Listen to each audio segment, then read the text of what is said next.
บอกว่า12คำเดือน4วันจันทร์95ที่3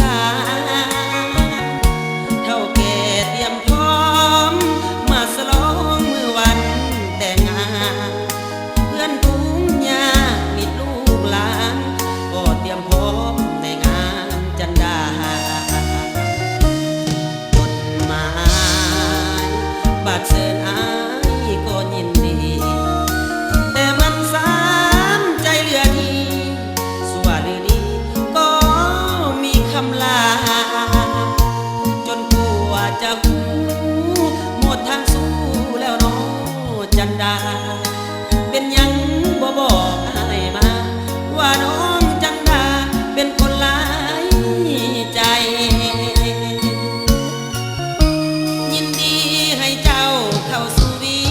วาเป็นสุขเสด็จจันดาส่งบัตรมาพร้อมกับน้ำใจห่วงกับเศรษฐีคงจะมีบ้านเรือนหลังใหญ่บ้านนาน้องจริงลืมไหลลืมคันไทยหลังไว้บ้านเฮา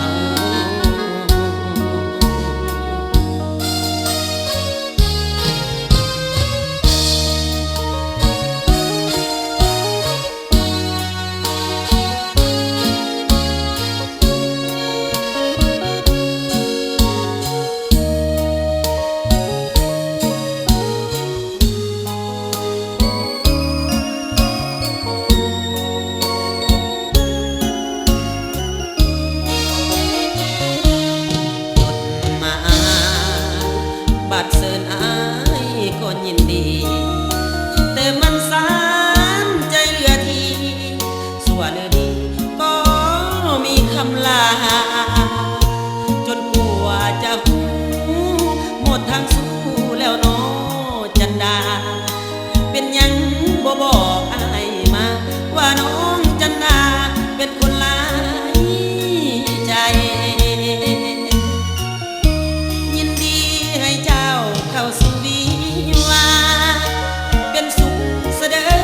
จจันดาส่งบัตรมาพร้อมกับน้ำใจ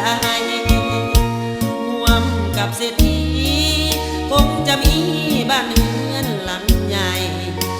บ้านนาน้องจริงลืมไหลลืมคันไทยหลังควายบ้าน